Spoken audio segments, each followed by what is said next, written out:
এখানে একটি গাছকে কেন্দ্র করে মোমবাতি প্রজ্বলন করা হচ্ছে, অর্থাৎ একটি গাছকে পূজা করা হচ্ছে।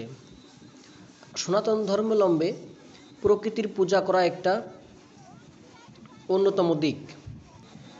সেই অন্যতম দিককে কেন্দ্র করে এখানে একটি নিম গাছকে কেন্দ্র করেই এই মোমবাতি জ্বালিয়ে পূজা করা হচ্ছে। আমরা দেখতে পাচ্ছি এই যে নিম গাছটি এখানে আছে, এই নিম গাছটির গোড়া টাইলস দিয়ে বাঁধানো এবং সেই গাছটিকে কেন্দ্র করেই কিন্তু এই মোমবাতি প্রজ্বলন বা পূজা করা হচ্ছে। এখানে হাজার হাজার মানুষ আমরা দেখতে পাচ্ছি, হাজার হাজার মানুষ এখানে এসেছে। প্রথমে আমরা যখন দূর থেকে দেখি তখন মনে হয় এখানে আসতে পারবো না, এত মানুষের যে ধাক্কা আমরা বুঝতে পারলাম। তাও আমরা বাগানের ভিতর দিয়ে আর কি, মানে অনেক বন জঙ্গল, তার ভিতর দিয়ে এসে আমরা সামনের দিকটা এসে একটু দেখার চেষ্টা করছি যে এখানে কি করছে।